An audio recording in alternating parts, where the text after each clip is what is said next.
औज़ुबिल्लाहि बिस्मिल्लाहिर्रहमानिर्रहीम।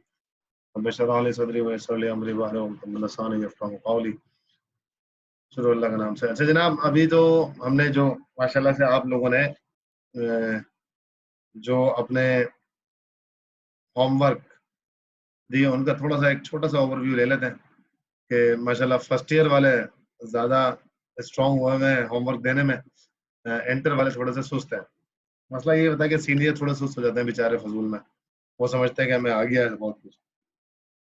तो अब ऐसा है कि अब मैं दिखाता हूँ, क्योंकि फर्स्ट ईयर वालों ने माशाल्लाह और इंटर वालों ने भी जिसने जो बेहतर काम करके हमें रिटर्न किया। अच्छा, कुछ तो माशाल्लाह स्टूडेंट ऐसे हैं कि जिन्होंने फर्स्ट ईयर का भी काम किया और इंटर का भी काम किया। जाहिर है वो इंटर में होंगे, और नहीं कुछ ऐसी फर्स्ट ईयर की भी स्टूडेंट है, मेरे पास एग्जाम्पल है, खाली खदीजा है उनमें से एक, कि वो फर्स्ट ईयर की भी स्टूडेंट है लेकिन इंटर भी काम बेहतरीन तरीके से पढ़ और समझ रही है। और जमाली है एक मदर लड़कों में जो फर्स्ट इंटर दोनों का काम कर रहे हैं। बहरहाल दोनों का काम को नहीं कर सकते तो एटलीस्ट जो अपनी क्लास है, जो जिसमें आप हैं, जिसके आपके ऊपर अभी पेपर देना या पढ़ना है, उसको उसको ज्यादा तवज्जो देना। अब जैसे ये सनाउल्लाह स्टूडेंट है, सुपीरियर कॉलेज के हैं, इनके काम आपकी स्क्रीन पे शो हो रहा है। इसी तरीके से ये जो डायग्राम शो हो रही है, मुख्तलिफ स्टूडेंट्स ने बनाई है, ठीक है ना। फर्स्ट ईयर भी है इसके अंदर और इंटर की जो भी डायग्राम भी है। अब देखें अच्छी खासी टेक्निक्स इन्होंने यूज की है समझने समझाने के लिए, अट्रैक्टिव टेक्निक्स यूज की है। इस तरीके से मैक्सिमम आप भी टेक्निक देखें, ये कितनी अच्छी डायग्राम बनी हुई है बैक्टीरिया की और उसके सारे करेक्टरिस्टिक्स, यानी आप भी इससे बड़ी आसानी से इल्म हासिल कर सकते हैं। थोड़ी सी तवज्जो के साथ आप इसको बड़ी आसानी से अंडरस्टैंड कर सकते हैं कि इसके अंदर क्या क्या बात बताने की कोशिश की है। तो काम ऐसा ही होता है कि आसान हो और बेहतर हो और सबकी समझ में आने वाला हो, तेजी के साथ काम हो, ठीक है। और साथ साथ भी हम देख लेते हैं बच्चों के डायग्राम्स, ठीक है ना।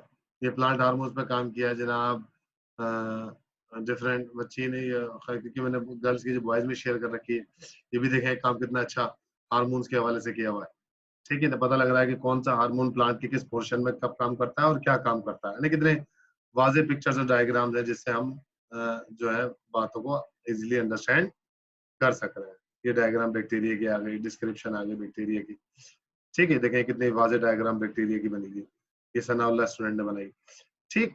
इसी तरीके से हमारे पास माशाल्लाह जो है ये गर्ल्स बॉयज मिक्स का काम मैं दिखा रहा हूँ, मिक्स काम दिखा रहा हूँ आपको कि ये काम बच्चे सारे कर रहे हैं, हार्मोन्स के हवाले से भी कर रहे हैं, ठीक है। गर्ल्स के अंदर हमें जवेरिया एक है प्रिस्टन की बच्ची, उन्होंने भी बड़ा अच्छा काम करके भेजा। और साथ साथ देखिए दुआ फातिमा ने कितना अच्छा इस तस्वीर को डिस्क्राइब किया है ना, कितनी वाज़ेह तौर पे। आपको स्क्रीन शेयर हो रही है बेटा, जो मैं शो कर रहा हूँ आपके सामने?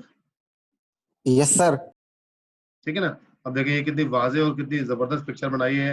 इन्होंने डिफरेंट कलरिंग यूज की है, पता लग रहा है कि एनवेलप का कलर अलग है, सेल वॉल का कलर अलग है, और सेल मेम्ब्रेन का कलर अलग है, और जेनेटिक मटेरियल कितना वाज़ेह तौर पे देखिए इन्होंने दिखाया है, ठीक है ना। तो मतलब चीजें जितनी वाज़ेह हो, जितनी बेहतर हो, उतनी अच्छी। और देखिए डिफरेंशिएशन भी दिया है उन्होंने यूकैरियोट्स और प्रोकैरियोट्स के अंदर, ठीक है।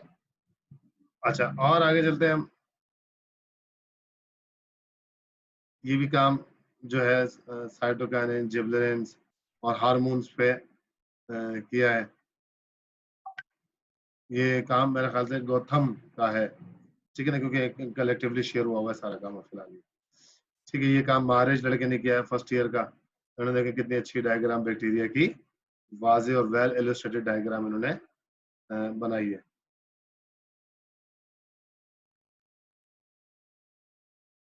ये फिर एक प्लांट हार्मोन्स का टॉपिक हमारे पास आ गया। तो यानी कि दो ही हमने टॉपिक पढ़ाए थे लास्ट टाइम इंटर वालों को, प्लांट हार्मोन्स, ग्रोथ रेगुलेटर्स, और फर्स्ट ईयर वालों को बैक्टीरिया और उसकी मार्फोलॉजी, फिजियोलॉजी, ये सारी चीजें। ये देखें मदर जमाली साहब ने बनाया था, कितना अच्छा और बेहतरीन बैक्टीरिया और अच्छी डायग्राम बनाई गई, जो वाज़ेह तौर से हमें सारे स्ट्रक्चर को डिफाइन कर रही है।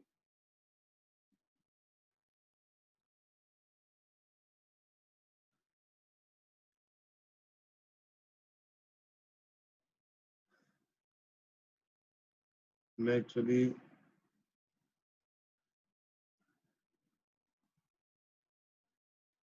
ये काम, हाँ जवेरिया स्टूडेंट काम ये रहा, ठीक है ना। ये इन्होंने वाज़ेह तौर के ऊपर हार्मोन्स पे काम किया है और सारी डिस्क्रिप्शन इन्होंने बड़े अच्छे तरीके से, और आखिरी डायग्राम में इन्होंने वो काम किया है कि इसमें सारी चीजों को बेहतरीन तरीके से शो कर दिया। ठीक, देखिए हेल्प तो आपको लेनी पड़ेगी, उस्ताद से लेनी पड़े, डायग्राम से लेनी पड़े, नेट से लेनी पड़े, बुक से, लेकिन आपके अंदर खुद डेवलपमेंट इन तमाम चीजों से आएगी। मतलब किसी की चीज की नकल करेंगे तो आपके अंदर वो अमल में आ जाएगी। ठीक है, तो नकल बहुत अच्छी चीज है। देखिए ये हरीशा ने इतने वाज़ेह तौर के ऊपर हार्मोन्स को डिस्क्राइब किया, डिफरेंट कलर भी यूज किए उन्होंने हार्मोन्स को डिस्क्राइब किया। ठीक है, बाकी ये डायग्राम्स मैं आपको शो कर चुका हूँ, माशाल्लाह से सब आप देख ही चुके हैं। ठीक है, तो आज हम नेक्स्ट आज के तो आज का हमारा नया चैप्टर है। चैप्टर का नाम कौन पढ़ के बताएगा जनाब, कौन क्या नाम है चैप्टर का हमारा? रिप्रोडक्शन। रिप्रोडक्शन। ठीक है बेटा, क्योंकि हमने कल प्लांट हार्मोन्स यानी कि सपोर्ट एंड मूवमेंट जो हमारा चैप्टर था, कंट्रोल एंड कोऑर्डिनेशन, तो हमने कंट्रोल को भी स्टडी कर लिया, कोऑर्डिनेशन के अंदर हार्मोन्स को भी स्टडी कर लिया। ठीक है, तो आज हमारा टॉपिक बनता है chapter number next, that is the reproduction. ठीक है भाई, रिप्रोडक्शन बहुत ही well known, very common, most important और बेसिकली इम्पोर्टेंट, यानी बहुत अहमियत का हामिल हमारा ये टॉपिक है और चैप्टर है। अच्छा, प्रोडक्शन कहते हैं पैदावार को, बनने को, प्रोडक्शन को, ठीक है। और री कहते हैं दोबारा से, यानी किसी चीज के दोबारा से बनने को रिप्रोडक्शन कह देते हैं, कि हमें जो चीज दोबारा से मिले। अब आप कंपनी और फैक्ट्रीज के अंदर देखते हैं कि बहुत सारी चीजें बनती हैं, लेकिन जहां लफ्ज रिसाइकिल यूज होता है वहां रिप्रोडक्शन होती है, लेकिन जहां लफ्ज रिसाइकिल यूज नहीं होता वहां रिप्रोडक्शन नहीं होती है। मसलन मैं आपसे कहूं कि जो हमारे प्लास्टिक है, पेट बॉटल्स है, ठीक है ना, ये रिसाइकिल नहीं होती है। ये एक दफा इस्तेमाल हो गई तो इन्होंने डिकम्पोज होना है, खराब बोल तो डिकम्पोज भी नहीं होती है, खतरनाक चीज है प्लास्टिक मटेरियल जितना भी होता है। लेकिन इसके अलावा हमारे पास, बेटा मेरी आवाज आ रही है सबको? यस सर, आवाज आ रही है, लेकिन अभी डिस्कनेक्ट हुआ जी था। सर, अभी आ गई सर आपकी आवाज। हाँ वो डिस्कनेक्ट हुआ था, पता नहीं कुछ नेट, क्योंकि बारिश का मसला है, कुछ नेट कनेक्ट का इशू था।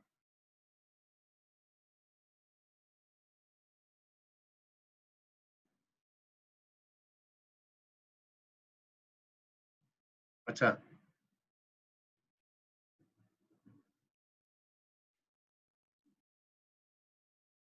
आ रही सबको आवाज आ रही? शुरू करें दोबारा से?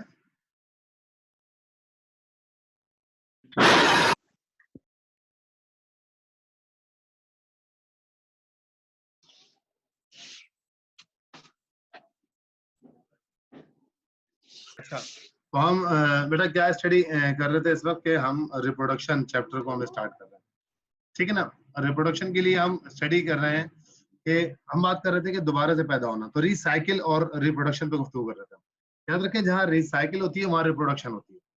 मसलन क्या कहने का ये है कि जो कुछ चीजें हम इस्तेमाल करते हैं, जैसे गत्ता है, ये रिसाइकिल हो जाता है। हमारा कागज और कॉपी और पेंसिल जो होती है, ये जो कि जैसे हमारे स्पेशली जो हम कापियां इस्तेमाल करके रद्दी में बेच देते हैं, तो ये दोबारा जाके रिसाइकिल होके दोबारा से वॉश आउट होके प्लान होके अपने प्रोसेस से गुजरने के बाद दोबारा हमारे पास आ जाती है। गन्ने के जूस में से जूस निकल जाता है, बुरादे से हमारे पास चिक बोर्ड बनता है, लकड़ियां बनती है, लकड़ी से दूसरी चीजें बनती है। तो मतलब बहुत सारी चीजें रिसाइकिल होती हैं और दोबारा से फॉर्म होकर रिफॉर्म मार्केट में। लेकिन जब हम बात करते हैं इन जिंदगी की, जानदारों की, ठीक है ना, जब हम बात करते हैं जानदारों की, तो वहां हमारे पास रिप्रोडक्शन लाजमी होती है। री मतलब अगेन, प्रोडक्ट मतलब दोबारा पैदा करना, यानी कि अपनी जैसी नस्ल दोबारा से पैदा करना। यानी कोई अभी बच्चा है, फिर बड़ा होगा, मैरिज लाइफ गुजारेगा, उसके यहाँ फिर दोबारा से बच्चे हो जाएंगे। यानी कि मैं बच्चा था, आज मेरे यहाँ बच्चे हैं, तो रिप्रोडक्शन, ठीक है, दोबारा से प्रोड्यूस करना। अच्छा, रिसाइकिल या साइकिल, साइकिल के अंदर हमने पहले पढ़ा कि साइकिल के अंदर सबसे इंपॉर्टेंट बात क्या होती है, साइकिल कहते हैं चक्कर। चक्कर के अंदर सबसे अच्छी बात क्या होती है, उसका स्टार्टिंग और एंडिंग पॉइंट सेम होता है, यानी जहां से वो शुरू हो रहा है वहीं पर आके खत्म होता है। जैसे पंखे का चक्कर है, सर्किल है, व्हील का चक्कर है, तो इंसान की जिंदगी का जो चक्कर है, जो जानवर की या लाइफ की जिंदगी का जो चक्कर है, वो भी ऐसे ही है। छोटा है, फिर दोबारा बड़ा होगा, प्रोसेस गुजारेगा, फिर दोबारा से पैदा करेगा, यानी कि दोबारा से प्रोड्यूस करना। इसे हम आसान लफ्जों में रिप्रोडक्शन के नाम से जानते हैं। ठीक है, जिंदगी का प्रोसेस कि अपने जैसे बेबीज बॉर्न करना, अपने ही साथ जैसे बंदे से मिलके बेबीज बॉर्न करना, और वो बेबीज फर्टाइल हो। फर्टाइल मतलब जब वो खुद बड़ी हो तो वो भी बच्चे पैदा कर सकते हो, अपनी नस्ल को अफजाइश नस्ल जिसे उर्दू में। एक आसान लफ्ज है कि अगर रिप्रोडक्शन अभी खत्म हो जाए, नहीं खुदा ना खास्ता किसी एक ऑर्गेनिज्म की अगर रिप्रोडक्शन रुक जाए, इंसान की हम बात कर लें, अगर इंसान रिप्रोडक्शन रुक जाए तो होगा क्या कि 100-100 साल बाद आपको जिंदगी के दुनिया में इंसान को ढूंढना मुश्किल हो जाएगा। ठीक है ना? छोटा गिलास वीर पैदा, बड़ा गिलास टीर पैदा। छोटा गिलास वीर पैदा, बड़ा गिलास टीर पैदा। तो ये फोन आ गया है बीच में।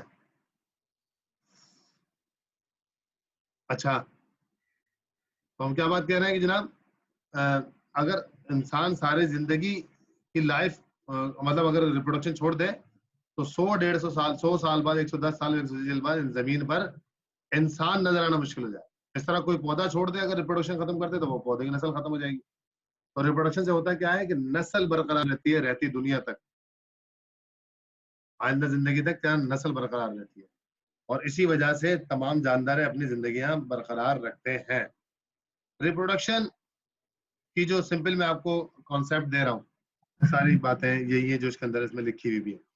रिप्रोडक्शन की बुनियादी तौर पे दो टाइप्स हम पढ़ते हैं, एक एसेक्सुअल रिप्रोडक्शन है और दूसरी सेक्सुअल रिप्रोडक्शन, जो दो बहुत बुनियादी डिफरेंसेस हैं सेक्सुअल रिप्रोडक्शन। एसेक्सुअल रिप्रोडक्शन याद रखें कि देखिए लफ्ज जहां लफ्ज होता है ना SEX सेक्स, तो वहां सेक्स से मुराद दो जिस्मों का सिर्फ मिलना नहीं होता।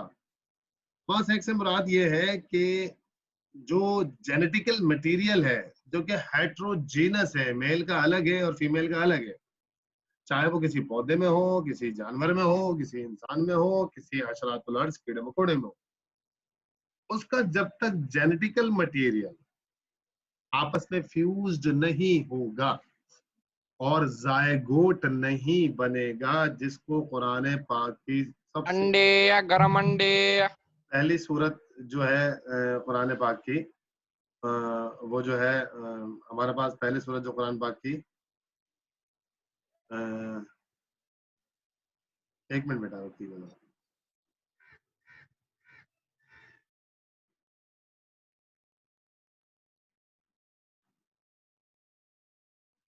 जो हमारे पास कुरान पाक की पहली सूरत है सूरह अलक। ठीक है, सूरह अलक जो सबसे पहली सूरत है नजूल के हिसाब से, इक़रा बिस्मि रब्बिकल्लज़ी खलक़, पढ़ अपने रब के नाम से जिसने तुझे पैदा किया। लफ्ज़ पैदा आ गया ना, और पैदा से ही हम रिप्रोडक्शन कर रहे हैं, और हम भी रिप्रोडक्शन से पैदा होते हैं। तो ये जो अलग बताया है ये वही जायगोट है जो माँ और बाप के नुतफे से मिलकर बनता है, यानी कि this is asking about the sexual reproduction.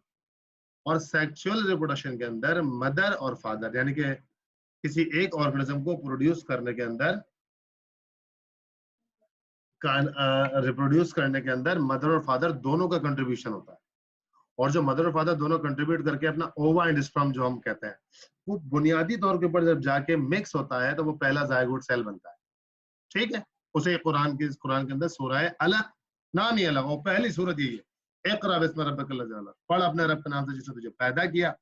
तो अल्लाह दो बता रहा है कि हमने तुझे पैदा भी किया और सबसे पहला हुक्म तेरे लिए क्या है, इक़रा, पढ़। अगर तू नहीं पढ़ेगा तो जाहिल रह जाएगा, तो जाहिल रह जाएगा तो तू कायनात को ना समझ सकेगा, ना कायनात तेरी समझ में आएगी, और तू बेवकत और बेवैल्यू रहेगा, तेरी वैल्यू नहीं होगी। तो आप देखें दुनिया में किन की वैल्यू है, जो आलिम फाजिल लोग हैं, जो इल्म रखते हैं, चाहे वो दीनी हो, दुनियावी हो, या जिस किस्म का भी हो, तो उस्ताद हो, टीचर हो, उलमा हो, आलिम हो, फाजिल हो, ठीक है ना, उनकी अहमियत है।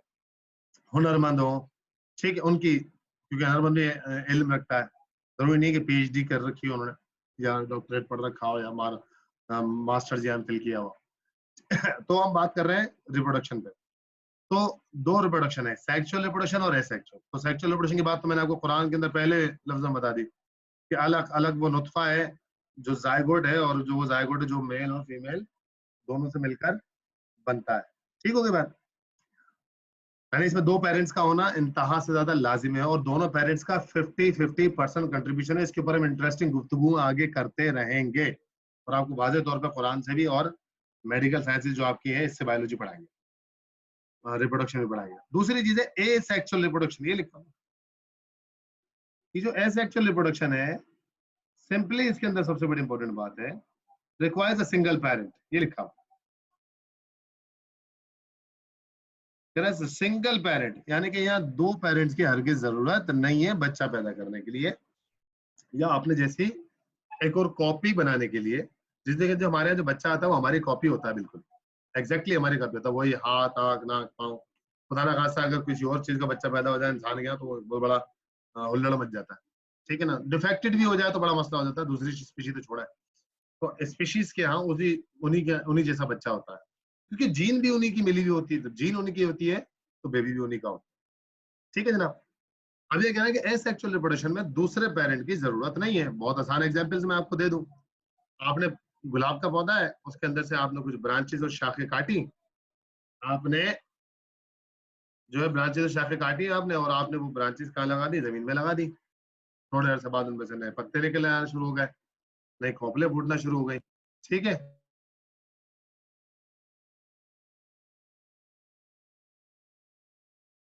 ठीक है। तो जो वो नए पौधे, अब उसमें किसी पेरेंट ने कोई कंट्रीब्यूशन नहीं किया, आपने सिंपल एक उसमें से काट दिया। इस तरह केले की ग्राफ्टिंग होती है, केले की जगह जगह पर ग्राफ्टिंग लगा दी जाती है, ग्राफ्ट जिसे कहते हैं, और नए पौधे निकल आते हैं। प्लांट के अंदर एसेक्सुअल रिप्रोडक्शन बहुत बड़ी तादाद में होती है, जबकि एनिमल के अंदर एसेक्सुअल रिप्रोडक्शन ना होने के बराबर है। ना होने के बराबर मैंने क्यों लफ्ज यूज किया? इसलिए कि कुछ एनिमल्स हैं जो हार्माफ्रोडाइट्स हैं, जिनकी एक ही बॉडी के अंदर होती हैं, और वो एसेक्सुअल रिप्रोडक्शन में काउंट हो जाते हैं। एडमशिया जैसे है, वो अपने जो बडिंग भी कर लेते हैं, पार्थेनोजेनेसिस भी कर लेते हैं, वो बड़े सिलेक्टिव क्वांटिटी और एक काइनोडर्मेटा फॉर्मूला फाइलम से उनका ताल्लुक है गायनोडर्मेटा से, वो बहुत ही माइन्यूट क्वांटिटी में अनकंसिडरेबल है। लेकिन प्लांट्स के अंदर एसेक्सुअल रिप्रोडक्शन अपनी एक बहुत बड़ी अहमियत रखता है। हमारे यहाँ प्लांट्स के अंदर 80% 70%, ठीक है ना, 80-70% हमारे यहाँ जो प्लांट है वो एसेक्सुअल रिप्रोडक्शन से पैदा होता है। ठीक है, लेकिन सेक्सुअल जितने भी बीज लगते हैं, बीज सीड लगते हैं, वो सब सेक्सुअल रिप्रोडक्शन है। जवेरिया बेटा कोई सवाल करना चाह रही है? तो जितने भी सीड लगते हैं वो हमारे पास सेक्सुअल रिप्रोडक्शन की एग्जांपल है। जैसे जैसे हम आगे पढ़ेंगे रिप्रोडक्शन, पता लग जाएगा हमको कि किस तरीके से। और हम फर्स्ट ईयर के अंदर ये चीजें पढ़ के आ चुके हैं, इंटर में ये रिवाइज हो रही है। Organism which give rise the offspring by the mitotic cell division. जरा गौर से समझिएगा लफ्ज, देखिए यहाँ पर एक लफ्ज इस्तेमाल किया उन्होंने, माइटोटिक सेल डिवीजन। माइटोटिक किसे कहते हैं जनाब? जो मियोटिकली डिवाइड होता है। ठीक है, नो प्रॉब्लम बेटा, सीख। जो माइटोटिकली डिवाइड होता है, माइटोटिक मतलब दो सेल डिवीजन है हमारे पास, माइटोसिस एंड मियोसिस। माइटोसिस हमारे पास सिर्फ ग्रोथ एंड डेवलपमेंट में आती है, रिप्रोडक्शन में नहीं आती। मियोसिस रिप्रोडक्शन के लिए होती है। मतलब जब दो पेरेंट्स डिप्लॉयड हैं, उन्होंने अपने आप को हैप्लॉयड करना है ताकि नया बेबी जन्म ला सके, आधा आधा सेल मिला के एक सेल बना सके, तो अपने सेल को आधा करने के लिए उसने मियोसिस करनी है। ठीक है, लेकिन अगर किसी प्लांट ने एसेक्सुअल मेथड के जरिए से बेबी बॉर्न करना है, जैसे हमने आपको गुलाब का तरीका बताया, केला उगाने का तरीका बताया, मोतिये भी लगा सकते हैं, चमेली भी लगा सकते हैं इस तरीके से, और बहुत सारे पौधे और भी लग जाते हैं, जैसे हम ग्राफ्टिंग लगा देते हैं, तो उसमें मियोसिस होती ही नहीं है। सेल आपने एक नई ब्रांच काट के लगा दी, उसमें माइटोसिस हो रही थी, माइटोसिस चलती रहेगी और उसमें नया बेबी बन जाएगा, same as the parent, no change, कोई चेंज नहीं है। During which the total chromosomes content, लेकिन मैं जो बता रहा था नो चेंज, वही आ गया, जिसके अंदर chromosome content of the cell is exactly replicated and pass through the daughter cells. यानी जैसा उसके पेरेंट में जीन थी वैसी की वैसी उसमें चली गई, नो चेंज, बच्चे में कोई चेंज नहीं आएगा। क्यों चेंज नहीं आएगा? क्योंकि एक ही पेरेंट की जीन गई है। जब एक ही पेरेंट की जीन गई है, जब एक ही चीज होगी, तो जब तक दूसरे से मिलेगी नहीं तो उसमें तब्दीली या चेंज नहीं आएगी। सेक्सुअल रिप्रोडक्शन के अंदर सबसे अच्छी बात ये होती है कि क्योंकि दो पेरेंट्स मिलके एक बच्चे को जन्म देते हैं, तो दोनों पेरेंट्स की जीन आने वाले बच्चे में असर रखती है, अपना अपना असर रखती है। इसलिए देखें, जब हमारे यहाँ बच्चा होता है तो हम उसको उसके पेरेंट्स से, अम्मी से भी मिलाते हैं कि भाई इसकी आंख ऐसी, इसकी नाक ऐसी, इसकी कान इससे मिलने हैं, इसके मुंह से मिलने हैं।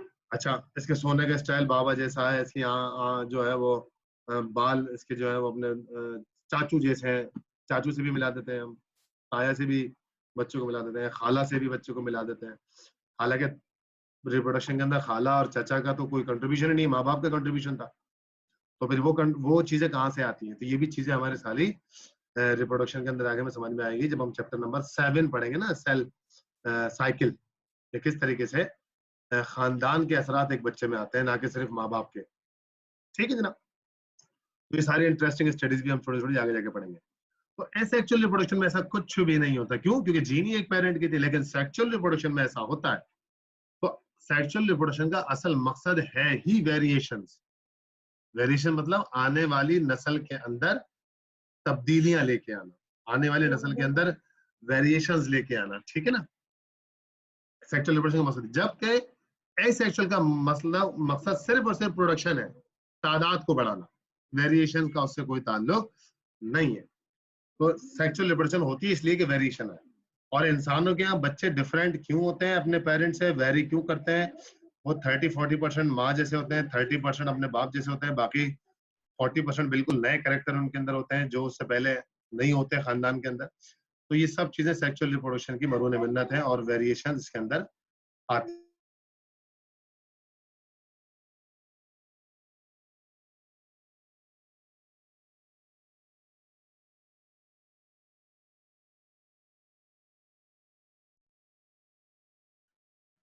ठीक है बच्चों, तो उम्मीद करता हूँ कि सेक्सुअल और सेक्सुअल रिप्रोडक्शन में आपको बात समझ में आ रही होगी।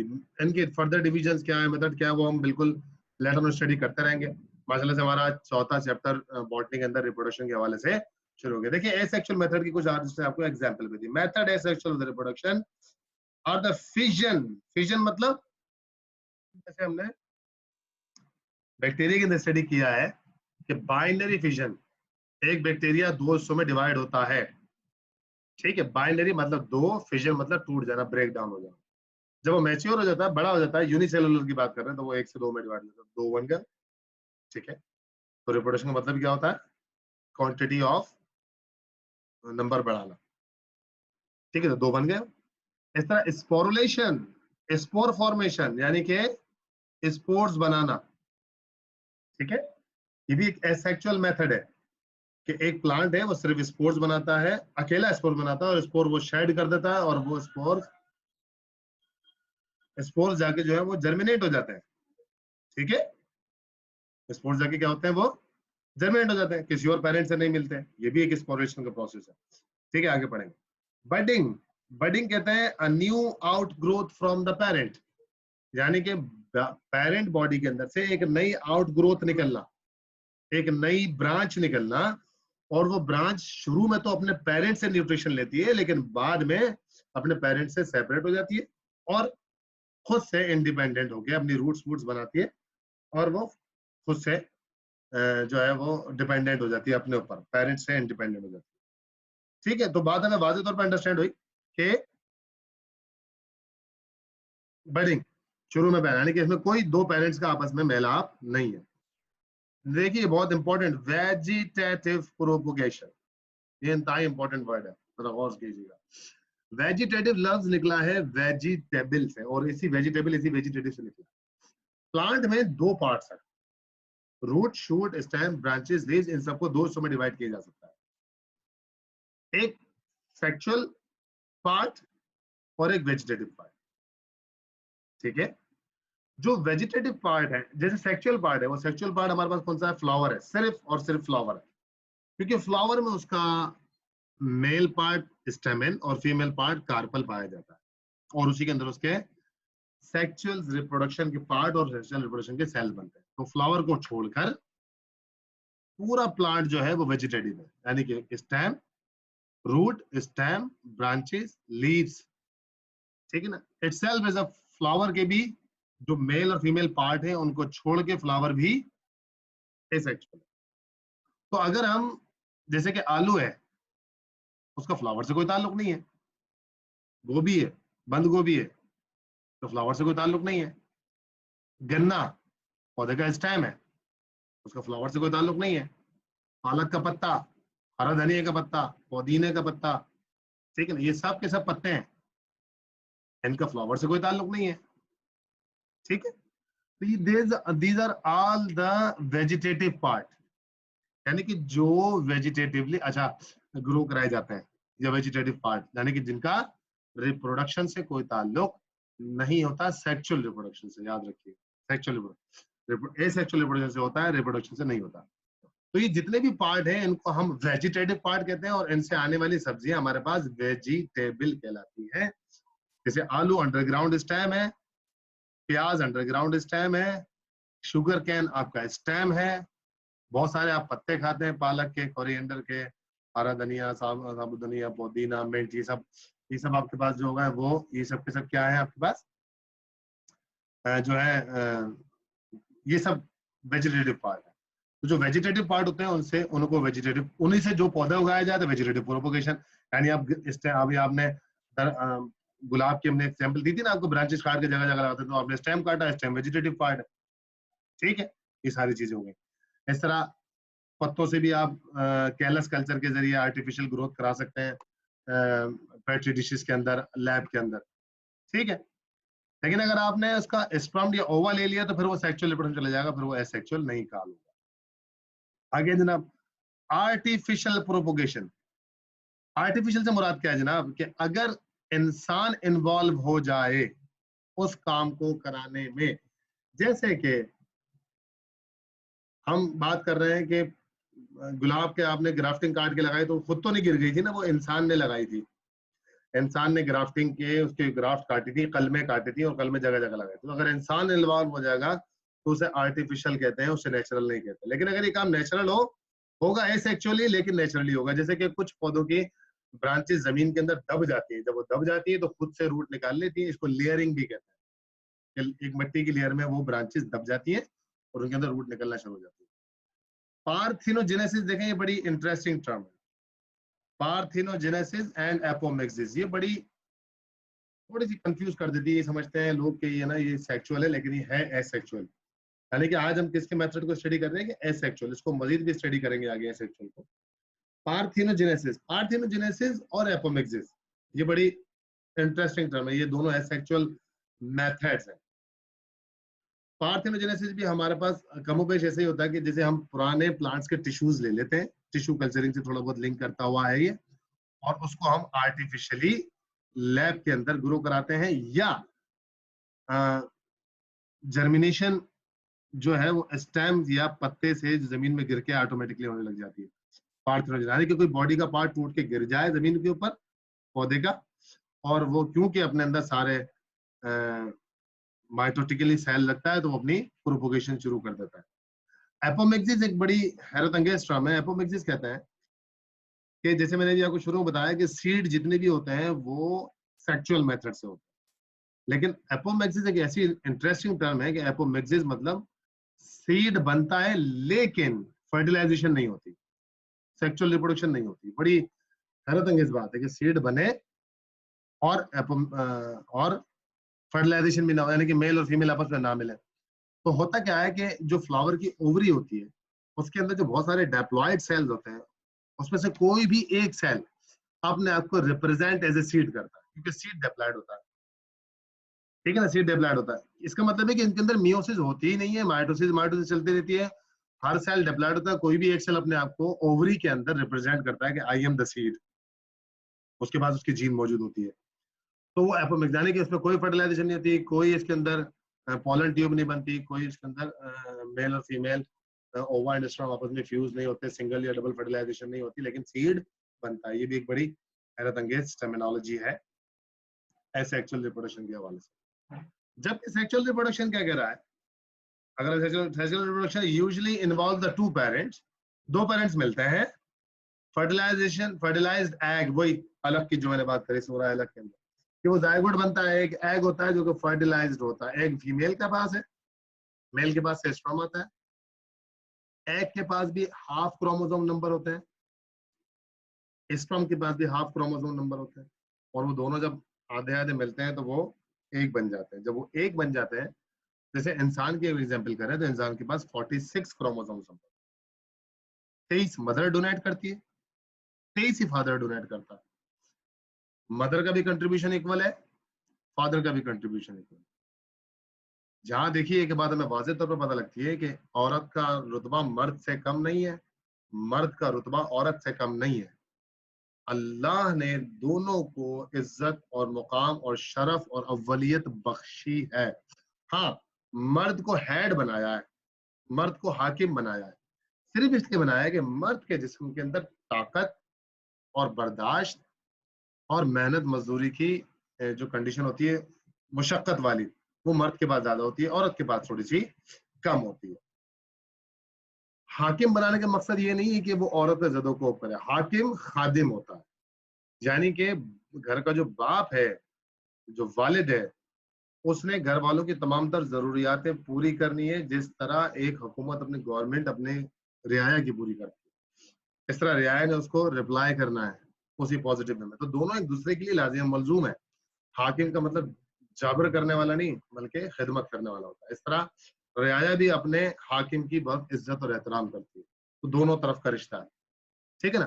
तो जब एग फर्टिलाइज होता है तो उसमें मदर भी 23 कंट्रीब्यूट करती है, फादर भी 23 कंट्रीब्यूट। तो दोनों का मुकाम अपनी अपनी जगह पर बिल्कुल बजा, जबरदस्त और है, कोई किसी से कमतर नहीं है। अल्लाह के नजदीक अगर कोई इंसान का रुतबा है तो वो तकवे की बुनियाद पर है, अल्लाह से डरने की बुनियाद पर है, अल्लाह के हुक्म पर चलने की बुनियाद पर है। कोई मर्द किसी औरत से अफजल नहीं है, कोई औरत किसी मर्द से अफजल नहीं है। हाँ, अगर तकवा और इल्म और अफजलियत और अल्लाह के हुक्म मानने की बुनियाद, हमें बायोलॉजी से बहुत वाज़ेह तौर के ऊपर फार्मूलाज मिल जाते हैं। तो ये egg produce through the union, मिलना, यूनियन कहते हैं मिलना, mitotically produce specialized sex cells, egg cells and sperm. Egg mother से आया, स्पर्म फादर से आया। ये माइटोटिकली डिवाइड होते हैं, यानी मियोसिस ने इनको एक से दो में डिवाइड किया था। मदर के मदर में डिवाइड किए थे, फादर के फादर में डिवाइड किए थे।